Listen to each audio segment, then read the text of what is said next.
My name's Chris. And I'm Kristie. And live from the Cultural Day and Night Quarantine Station. It's the Washing Up Podcast. So, what a week. Indeed. We've been to the plague and back.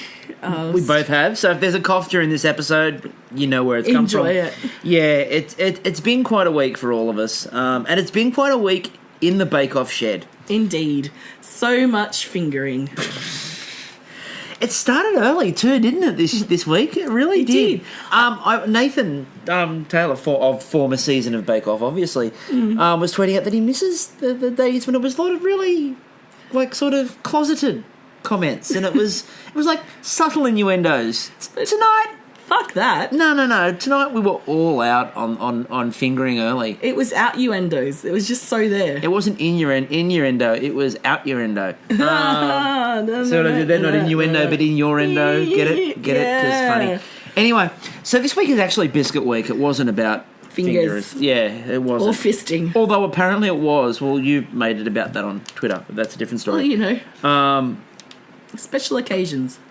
There's a joke there about one in the hand, but I'm not going to do it. So, we started off this week with biscotti.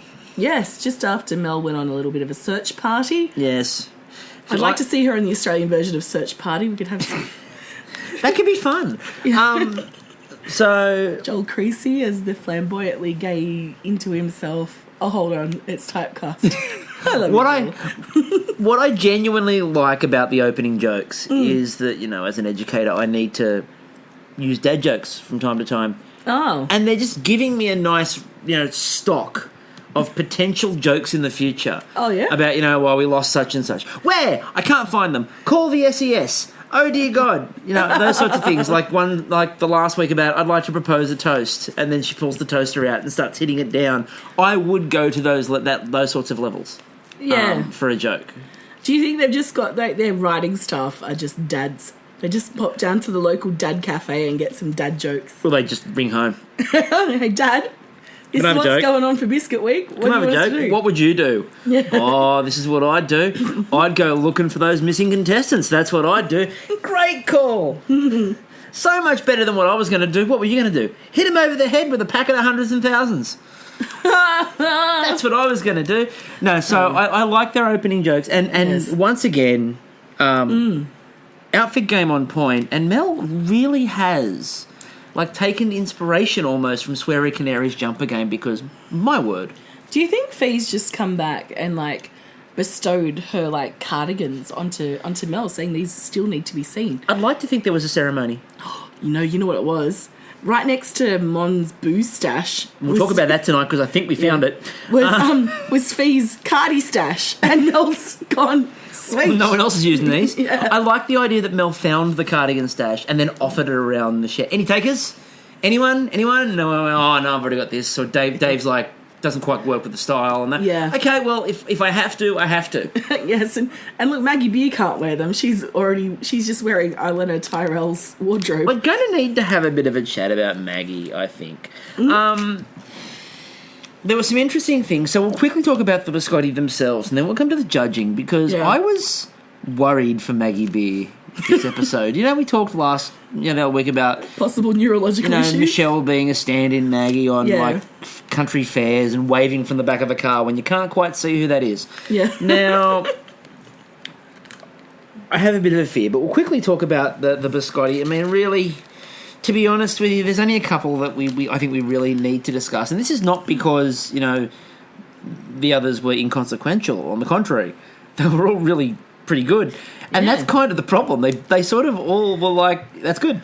That's good. Look, the only issue I have with these bakers is that no one's fucking up enough. What are you doing? No one's burnt. Come on. No one's burnt part of the shed. There's a little bit of soggy biscotti, but nothing... tragic. I think again, Nathan, who was on Fire Night, was like, "Where's Biscuit Gate? Where's somebody tampering with someone else's biscuit stash?" We've had that previously. This year, and there was a lot of talk, and we'll talk a bit more about it towards the end. But we've talked a lot about how helpful everyone is. Tonight, it was almost like we were doing some team challenges at points. I thought Chris and Robert were slipping in like the A-team. Like they just, pull up in the... If you can find them, maybe you can hire them. Because they did it for Dave and then they did it for our racer. They got it, Yeah, it was quite funny. The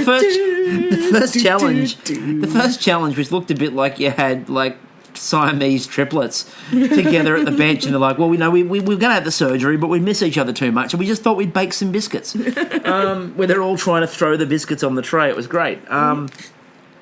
So of the ones that we saw in the shed tonight, Dave had a slight issue with his. Yeah, but not big enough for us to actually give a shit about. Well, what I thought was interesting though was it's the second bake in a row that Dave's sort of made. Again, the focaccia obviously is in the tin like that. The starting point of the biscotti is a bit like a sort of focaccia loaf, or a bit like a loaf like that, Turkish bread like that too. And it was last week the focaccia was sort of under. This week the biscotti was sort of under. Maybe Dave's only weakness is making things in that sort of shape. He's like he has like a manga moment where he goes into like his like monologue.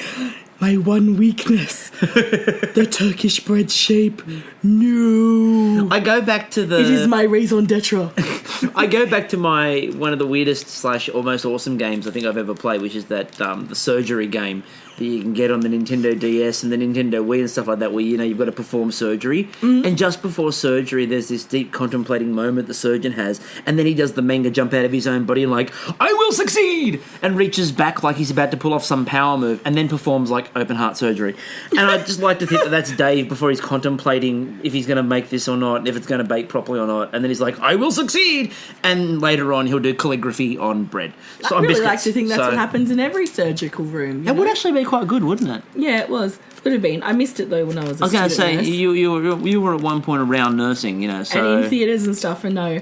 No one ever did that?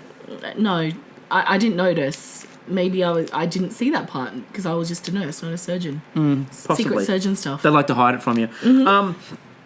We also had Max's, which... Max's were interesting because they looked quite... Nice presentation. They looked like biscotti, but they apparently were quite dry. And they also were seriously... Not the presentation, but just the biscotti. They looked bland. And that's not a shot. It's because they looked bland in terms of... I was looking at them and going, no, they look like biscotti, but there was no... There were no nuts. It's really hard to describe what the problem was. He just needed big nuts like Chris. Or now, something I wanted to ask you, Chris, is like I remember during the Great British Bake Off, you seeming to have a bit of a go at Liam. Sorry, not Neil.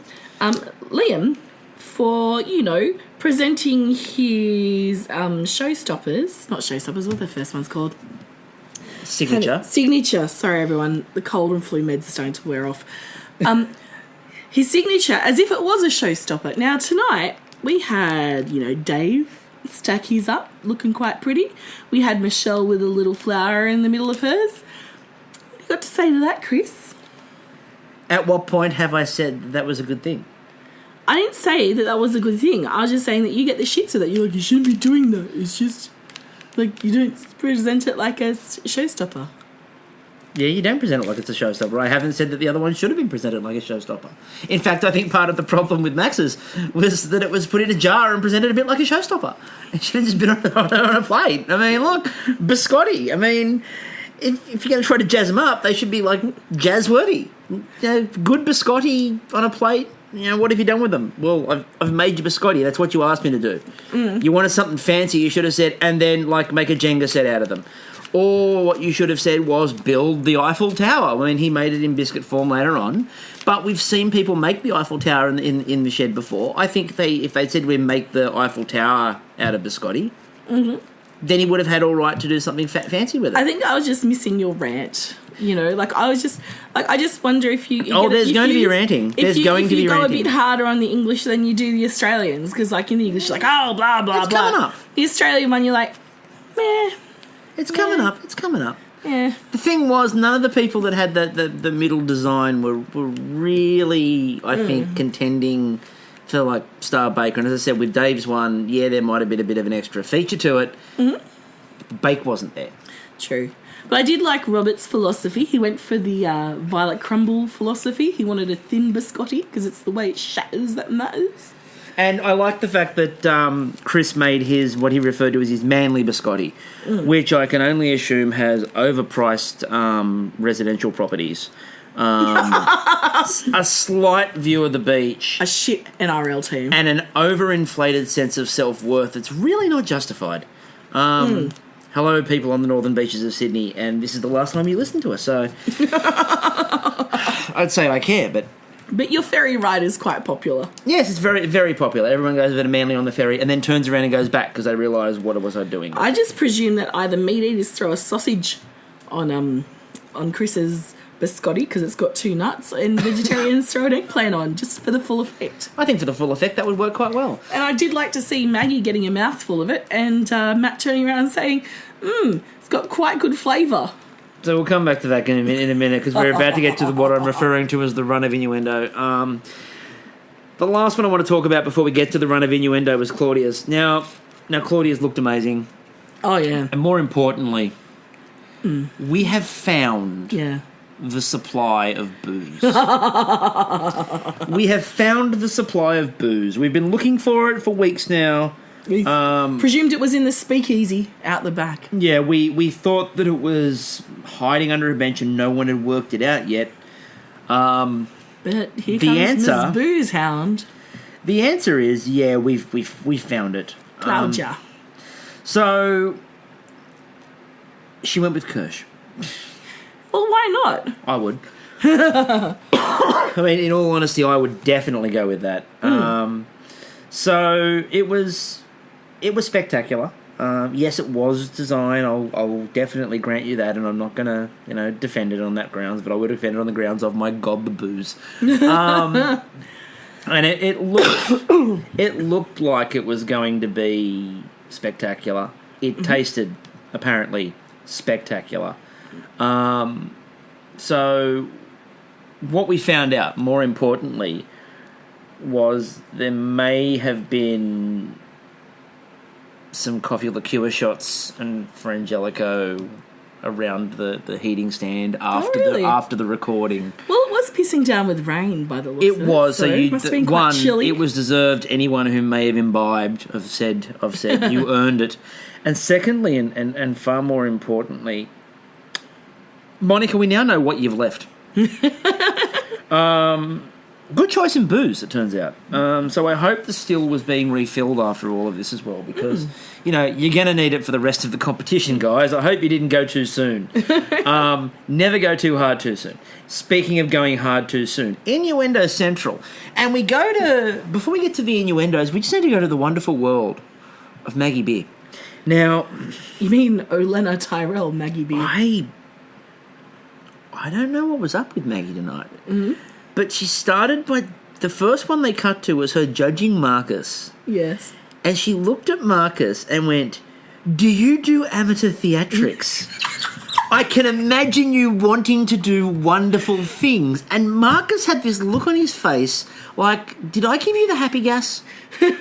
Did I accidentally give you the happy gas? That's what he was doing. It wasn't what's it called? The ice in the middle. It was actually nitrous oxide coming out of there. When he made the Colosseum out of biscotti, it was actually the nitrous oxide. And Maggie's just like, "Do you do amateur theatrics?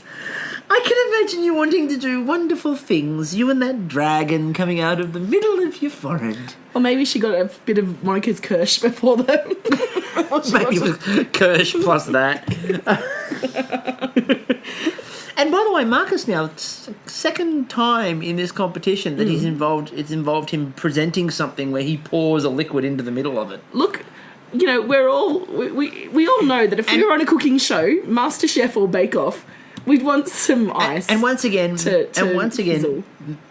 Maggie commenting in a really awkward way around him pouring something. Last time it was about the commoners in the village, and this time it was asking if there's amateur theatrics involved, so that was wonderful. Then she just went with the idea of Bake Off when she looked again at Chris's one when I love the full flavour of the nuts. And then wasn't that Matt said I love the full flavour of the nuts. Or did she say it? No, it was her. Oh, everyone was loving Chris's nuts. Yeah. And then the other weird one. Yes. Now, I like that you have a memory of your mother in your presentation. But? Very French. What is French about that? Very Oedipus. I mean, I can't... Max's presentation to me on the biscotti didn't involve anything ultra French. It was a board and a jar, and he said, my mother used to put biscotti in a jar, which to me just said, yeah, that's common sense. That makes sense. My mum used to put arrowroot in a jar. Yeah, exactly. If you made arrowroot biscuits and put them in a jar, it would have been like, okay, this is a memory of my mother. What is French about that? And it was like I like that you have a memory of your mother in your presentation. Very French. Is it that the memory was French? Is it that the idea of remembering something is French? Wasn't there like a little red bow with it? Maybe the red bow was the French part. I don't know, but later on she didn't say the Eiffel Tower was very French, and it's the fucking Eiffel Tower. So, I mean, I don't know what was up. It must have been the Kirsch. It has to have been the Kirsch. Unless she maybe passed out, and maybe it was Michelle doing the last lot of judging, and they just were feeding her lines. This is something along the lines, I don't know, say something Maggie would say. Panics. This is very He's French. French. Say something French. So that was the biscotti, and then we went to the technical, which was jam drops. And innuendo, look... I'm just going to lead with it because what a line. Barb looks at the camera and goes, normally I'd use my finger and stick it in, but today I've had to get the toys out. And look, we've all been there those nights, Barb. And sometimes it works better. You get a better result. You've just got to pick your timing. Hey, it worked for Barb. She came second in the jam drop technical. All her toys came to She was able to fit that jam in. She was able to jam it in perfectly. And look, she came second, and coming in the top two is always advisable. And look, it's always preferable to come second. It's always advisable, really, isn't it? Some would call it good manners. Anyway, so to move away from this, because we're getting too smutty for our own good, jam drops... I don't know. I like jam drop at times. I've got to be in the mood. I love them. I think they're great. I was expecting, I know it's technically Jammy Dodgers. I was expecting the 11th Doctor to show up. Just go around. Don't mind me. Just going to come along and take a couple for my friends out there, and then Rory and Amy wave through the...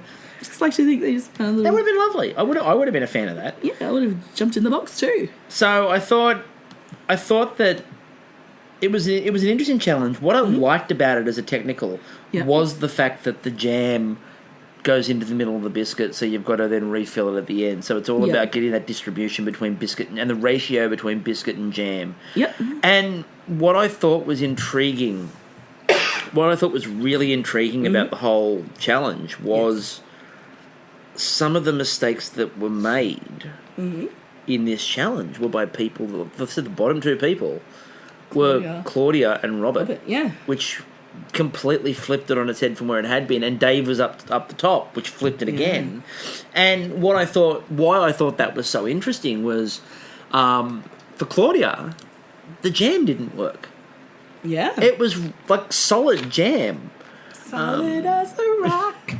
It was maybe not that bad. It was a bit like you'd got the sort of the rubbery cotties out of the jar, and it just, how that holds its shape for this extra long period of time? Yes. It was just like she needed like 5 more minutes of it out of the jar and it would have been good. Oh, she obviously her dad wasn't one of the ones that picked the fruit. Yeah, it wasn't one of them. Well, he might have been one of the ones who picked the fruit because, I said the cotties one starts off lumpy. It takes a good 15 minutes for it to go, oh, that's right, we're jam. I'm not a solid substance.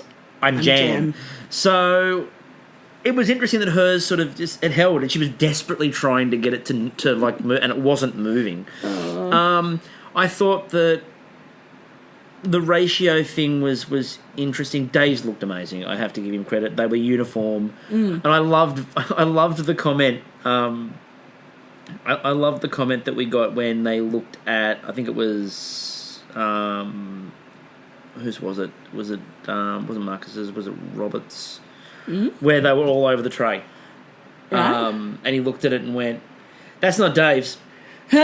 Dave wouldn't be able to sleep with himself if that was Dave's. Yes. My favourite comment, and I was a bit disappointed though, because in my head it went to a far better place, was when Emma's like, oh no, jam, what do they call it? Sorry, my brain is worse after these cold or flu tablets. Oh no, jam drops. And I immediately thought she was going to go, they're my kryptonite. Like she's like from some baking planet that would have to, roll around. She goes, I haven't made them before. I'm like, well, that didn't end as I wanted it to. Yeah, that was sort of a disappointing ending. I loved Marcus's attempt to hide problems by just icing, sugaring everything. and Maggie just looked at him and went, icing sugar doesn't hide everything. And then when they've tasted them and they've gone, they're really sweet. And I'm like, they're covered in icing sugar. You don't say. You know what he should have done? Harken back to last week when Robert's like, I panicked and threw bacon at it. Why is there bacon? Why is there bacon on these jam drops? I listened to Robert. From here on in, I mean, I know obviously all filmed guys, but from here on in, seriously, whenever anybody made a mistake, bacon should just appear. Anyone looking to go on MasterChef this year, you're out there. You'd be filming it now. Bacon, people. Yep, and again, for the next series of Bake Off, if you're listening to this as part of your preparation, and God knows why you would be, but if you're listening to this as part of preparation to go on to the next series of Bake Off, throw bacon at things. Yeah. My boss was quite pleasantly surprised this week when I came back with the report that I hadn't, filled in on time, and there's just bacon all over it. She ignored the fact it was late. This delicious lateness. Delicious lateness. So Robert had too little jam in his. Emma's were not uniform. Yeah, they were her kryptonite. They were her kryptonite, it turns out. Red kryptonite. Not green, red kryptonite, apparently. Even worse. That's Turns always... bad. Yeah, exactly. So we had... Claudia was last and Robert was second last in this one. Chris was third. Mm-hmm. Chris did a really good job tonight. Sneaky good job. We'll talk about him a little bit more in the next challenge. Mm-hmm. Barb second in that one. Dave's did look amazing. That was a fair call. It's like he'd been that was one of the safe programs that they'd managed to upload. Yeah, he had the Jam Drop app. And not only that, but we got some Dave human emotion. Yes, he got quite. And that's a jam drop. Boom. I'd love to know, Dave. Please let us know. How many times? How many takes? How many takes did you pick that biscuit up and throw it to the ground? Because I'd like to think that with your general sort of OCD that you threw it to the ground the first time and sprinted the second they got the camera off you, ducked to the ground and picked it up and dusted it off and straightened. It's all good. I'll do it again. No, I don't want to drop it a second time. I've dropped it once. That's plenty. I can see the crumbs on the grass. So that was... And look, Max was sort of in the middle of the pack for that one. Because as I said, the jam was lacking, but the biscuit was great. And this again goes back to what we said. Reyes's was slightly overcooked. Michelle had great jam, but inconsistent biscuit. So if you put a couple of them together, you would add brilliant jam drops. But what I thought was fascinating about the challenge itself was it goes to show, again, we haven't really had mass failure. No. We've had slight issue here or a slight issue there. No one has screwed a challenge up to the point where you're like, oh, there's 100% no other person going. It's like they found a bunch of people that can actually bake. It's terrifying, I know. They find that every year in Bake Off, but... What's with this? There's usually just a little bit of, something. What was it, the rhubarb gate last year? Well, we've been watching a little bit of the Great Pottery Throwdown. Oh, yes. And I was convinced, by the way, in week 1 of the Great British Pottery Throwdown, that they put in what I'd suggested the other week, where they put a plant into week 1 who didn't actually understand pottery, so that no one really went home in week 1. Yeah. That is an interesting show. It's out there on Foxtel. You can find it on the Lifestyle app. You can try and binge it, but it's not really. You can't really binge it. It's not quite Bake Off. The timing's not quite there. And you're also, unlike Bake Off, relying on one guy who knows how to work a kiln, or at least tells everybody he knows how to work a kiln. He's very he breaks their things all the time. He does. He the first episode, he basically burnt everybody's pottery. Yeah, and then went, Oh, it was the rain. Whoops, wasn't me. I overstocked the kiln. Oops, I burnt it. It happens. But I'm the best kiln master you'll ever get. You just don't play on music to stock a kiln. Anyway, so that's why we're not doing a podcast on that show, because it's not quite on this one. Still fun to watch. It's a fun little watch. And you can listen to the intonations where they've clearly given them old Bake Off scripts and gone, follow sort of the way they say this. But just change, I don't know, biscuit for... jug. And at the start of the episode where you get the big pause that the host does and she goes, welcome to the Great British Pottery Throwdown. And it's like... No, it should say welcome to the Great British Bake Off. Clearly the intonation's there. My favourite, though, was that dude who, unfortunately... Oh, no, I'm not going to tell you anything about it. But every week he'd be going, oh, this is not my thing. This is not my thing. I'm like, what is it that you do? And then they had to pull handles. And he's like, finally, this is my thing. And it must be said that, as with tradition in all of these shows, it didn't go as well for him as he'd hoped. Again, the second they convince anybody to say, this is my thing, don't do it. Don't do it. Look, tonight, nobody in their right mind went, biscuits. I love biscuits. This is what I make. Nobody said that. It was a Frogurt moment. Because you're like, finally, something that's your thing, but oh, damn, no. I'm going home. All right, Biscuit Jigsaw Showstopper. I absolutely loved this challenge. What a fucking brilliant challenge. Well set by the producers. Yep. Well set. And I'm going to be fair, because you said before, I'm always like, about the British. And then I'm like, all those sorts of things. Well, I have to be fair here. This is a complete rip-off of the UK board game challenge. And you know what? I don't care. No. Because they did it so well. They absolutely did. And again, I didn't, and I said this about the British series, I didn't care about the fact they'd stolen stuff from the Australian series because they got the good challenges. Right? Personally, in the last series of Australian Bake Off, I would have much rather they stole the gingerbread challenge than make them all have to make, things out of shoe, for example. No, that was hilariously awesome.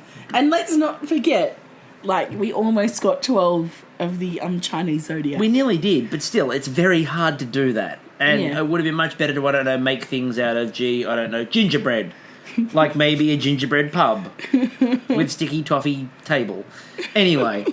Back at the awesome showstoppers. Back in the Australian shed, we had some of the most amazing designs I think I've ever seen. Let's start with one of our homeboys, Chris. Represent, man. The waving grizzly bear. Yes. What a design. Oh my God. And I'm thinking, well, that's quite ambitious, but the fucking execution. It looked incredible. It actually looked a little bit to me like, the Smokey the Bear stuff. Who can prevent forest fires? You said you hit you, meaning me. That is incorrect. The correct answer is you.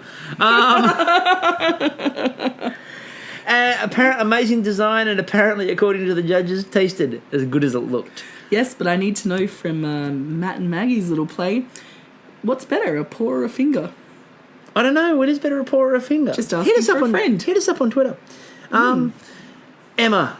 Yes. Now, they made a very strong point of pointing out that you needed to make a big bake for this one, because they keep on pointing out that Emma's making dainty bakes. Yes, again, because Emma, trademark dainty bakes. No, yes, and she's just making it for the tiny house market. These people she's on trend. Okay, these tiny houses. She's going to serve them at Cockington Green. Exactly. She's going to be big in Canberra. She's going to be big in little bakes. Okay. Emma, big in little bakes. Because you are welcome to that. I want to see that on your Twitter header. I want to see that everywhere. Emma, big in little bakes. Because tiny houses are a good, they're on trend at the moment. She's just making baked goods that fit into tiny houses, because you can't have a big biscuit jar in a tiny house. What the fuck are you going to put that? You put a big biscuit jar in a tiny house, and so you have to remove a toilet. And then people might get tempted to use the big biscuit jar as the toilet, and you got problems. And he goes, I didn't realise we bought chocolate wheat things, and you're like, no. That's not hygienic. Anyway, she made the periodic table, which I love the fact that she is just pushing ahead with science. And The other thing I really loved was we got a rarity. Kumquat. Yes. It is so rare you see kumquat in the tent. I just like how you're really happy with kumquat because you've been against yuzu, you've been against matcha, and here you are, kumquat, yes! You tell me the last time that you saw kumquat in the tent. Is that what we're going to have to be telling our cake maker? Look, add some kumquat flavor. Let's go with that, shall we? But I thought it was amazing that we got those different flavors. It looked great again. Yes. I thought it was a wonderful idea. Marcus went with the planets. Yep. Beautiful idea. And again, look, Marcus had a bit of an eventful day. Remember also earlier on, we forgot to mention it, but remember, he also auditioned as the opening act for Val and Noel on the Listen to Your Bakes World Tour. That's right. He was listening to his biscotti, who said yes. His biscotti was saying yes. I'm ready to go in again. I'm ready to go in again. And then also, he added another dance. So, much like Val and Noel, who both also danced, this is the second week now that Marcus has danced. There's 3 of them. They can do the Harrys. Oh, my God. Eurovision time. Oh, yes. They could do TLC. That could be actually... Don't go chasing Yuzu. No, don't go chasing Yuzu. Please don't... The matcha and the kumquats you're used to. Get it? Because Yuzu and used to. Yuzu and used to, I see. Yeah. You're funny. I like jokes. Claudia. Now... Wow. Now, Claudia made what she referred to as pieces of Sydney. Now, this is, again, it gave me a chance to recycle a joke. Obviously, she's a visitor to Sydney because... It looked like a Kendone. It did, or a little bit of Mambo there. Like a Mambo. Well, again, I think I tweeted out that it was Mambo by Claudia. Meets a bit of Jenny Key. It was... look, Claude, you're missing a couple of things, right? Infrastructure. Yeah. Could have had some West Connects in there. Could have had some trains that don't go anywhere. Yeah, I could have had Centrepoint Tower and people saying, no, that's not its name. It's now... AMP Tower. Westfield Tower. What is it called? The Centrepoint Tower. You could have closed down the middle of a main street and put some light rail up the middle of it. Yes. You could have had overpriced housing and, far more importantly, hints of avocado. So there was a lot missing from that. I mean, cockatoos. I mean, Sydney. I mean, I know they're natural, and I hear them from everywhere. time to time. They taunt our dog. Oh, poor Leo. They throw things at our dog. It's been years, right? There was once I was in our pool in the backyard, just enjoying a good float, and I heard the dog whimpering, and I looked up, and there's this flock of fucking juvenile cockatoos just picking branches off like little twigs and throwing them at poor Leo, who was getting caught on the head. And it's been every year since. They just come back to taunt him. They target him. So, anyway, Michelle, yes, made an absolutely amazingly stunning looking. It was quintessentially Michelle, wasn't it? It was. And when they tasted it, they said the flavours weren't quite there. And the biggest problem they had, and I thought this was interesting as well, was that she didn't make her own fondant. Icing. Whereas Claudia did, and they loved it, that marshmallow fondant. And also, when we get to it later on, Robert, we'll talk about it now, because, the flowers. Now, Michelle's were big and bold and amazing. Robert's design. You are a talented artist. Is there anything you can't do, Robert? Apparently, we found that out. It's apparently jam drops. Yeah. But beyond jam drops... Not a fan of the 11th Doctor. Or of a Tennant fan. So, I'm really intrigued by just the stunning nature of that artwork. It was... And there he was going, I'm worried it's too simple. And it's like, no. The thing is, it might have been simple, but it was beautifully executed. And Matt Moran, of all these other ones where they made these really complex puzzles. Yeah. Matt Moran's comment on it was, I could have just sat here and just played with this for hours before I ate it. And the ratio of icing to biscuit was good. The bake was really strong. The fact that he made that fondant was another big tick. Yeah. It was, and again, you've done well. Dedicated to his wife. Oh, it was indeed, and apparently she's tall. Apparently, he got hit for that comment. It's like hit me on the arm for that one.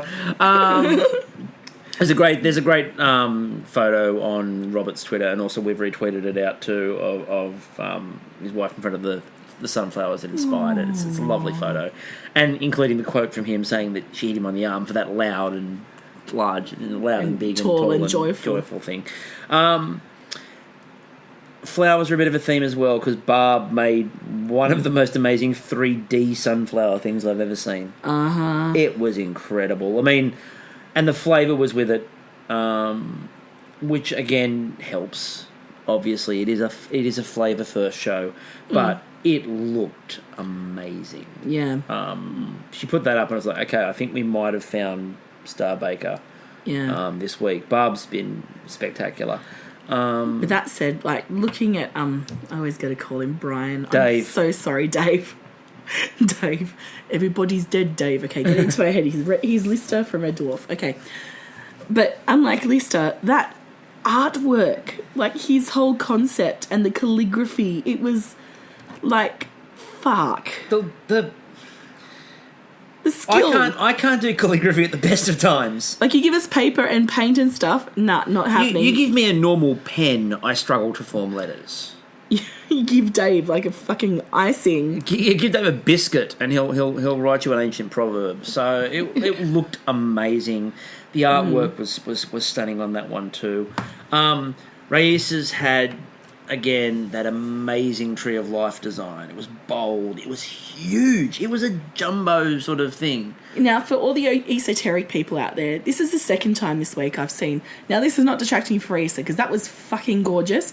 And just like Matt said, she needs to give herself more props because that looked complete and perfect. There was nothing else needed.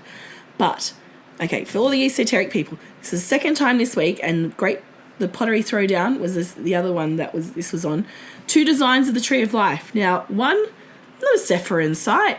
No columns, nothing. Not even a bloody, like, giant serpent wrapped around the base. Like, you've got good options here, people. Good options, just saying. Now back to the normal people. Everyone else is laughing at that, by the way. They're like, oh, so witty, Kristie. I'd be disappointed too. Yeah. So the design was amazing, but the flavour wasn't quite there. Anyway, I didn't finish on Marcus's, by the way, before when I mentioned it. The blue looked stunning. I loved that colour blue, but it didn't quite hold in terms of the design, so it didn't look like a puzzle. And the biggest disappointment is that there was a perfect way to wrap up this Smut Week with Matt. He chose to eat the other planet when he could have eaten Marcus's Uranus. Now, the biggest problem that I actually had with this... He could have said, I'm going to bite Uranus. No, the biggest problem I had with this was... What? They went for about 9 different Uranus jokes, and not one of them landed. No! Like, it was like a boxer was in a sparring session and throwing lefts and rights, and the guy on the other side was just ducking and weaving and wasn't being hit by a single punch. Nobody was being hit by the Uranus jokes. Like, I'm like, oh, here we go. It's the Uranus. Coming. It's going to hit him. It's going to... That's a bit lame. The next time, that's not... Ooh, that's... And then Matt went for it, and he had it perfectly lined up, and Matt just sidestepped. Like, it was there for Matt to stick the dismount, and he fell off the high beam and landed flat in his face. He could have gone, I'm going to take a big bite out of Uranus, and no. No, we didn't get that. So, I like the taste of Uranus. Didn't get that. So the jokes weren't on that one. Not impressed with Uranus. Disappointed. And Max. Mighty fine Uranus. And Max's. So Max's... Uranus. And fingering. Max's didn't quite work in terms of the chocolate biscuit. They said it was a bit cake-like. It's like the people who go to the Eiffel Tower the day that it's closed for maintenance. Oh, that'd be disappointing. Just a bit disappointing. Again, one of my favourite stories is the author who hated the Eiffel Tower. He lived in Paris, so where was his favourite restaurant? It was in the Eiffel Tower, because it's the only place in Paris you couldn't see the damn thing. So he went, ate at the Eiffel Tower every day, because you can't see the Eiffel Tower from inside the Eiffel Tower. It's clever. And just a quick comment, the couple of things that happened just at the end there. First of all, Michelle decided to test out the quality of baking goods by throwing the bowl on the ground at one point. That went well. It was a good bowl. Didn't break. And a lot of the way, Michelle basically would turn it into an ad. But, oh, that's a good bowl. Like, hold the bowl up, like, and the last one I'm expecting her to see her on the Teflon ads, or what's it called? The Pyrex. The Pyrex ones. Yeah. And the last one was Robert, when they were talking about the Spice Girls, because Barb did held up her thing and went, Spice Girls. And Robert's like, I'd be Ginger. I'm a little bit high strung. And Barb was going to be Naughty Spice. Naughty Spice, apparently. La, la, la, la, la, la, you know what Barb was, however? What? Star Baker. Oh, she was. She was Star Spice. She was Star Baker, which was a great excuse to use the gif of Barb emerging from the pool. So thank you for being Star Baker, Barb. I appreciate. I think all of Twitter, in fact, for the gifs, appreciates the fact that you gave us that at least once. Unfortunately, again, that last challenge for Max didn't. He was in a bit of danger.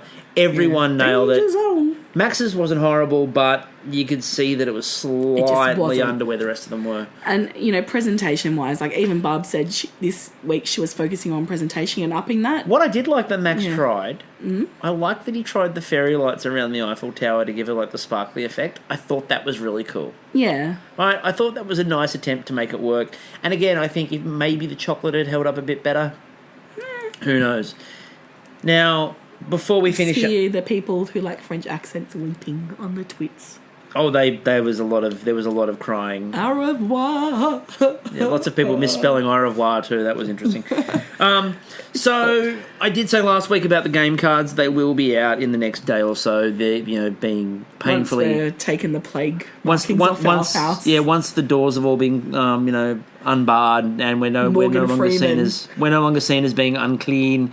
The people in the hazmat suits depart. Morgan Freeman finds the monkey.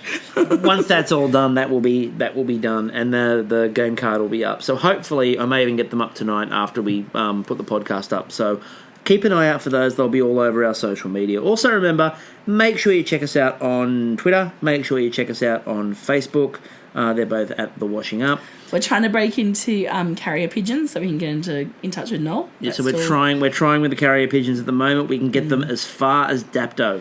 Unfortunately, my cats eat them before we can launch them. I got a couple to Dapto last week. Oh, did you? Yeah. The dogs got them? Yeah. The dogs got two of them, and one of them, I believe, now has a gambling problem. So we don't talk about that one.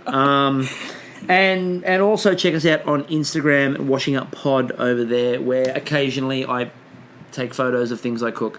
Or eat, or both. Sometimes, at the same time.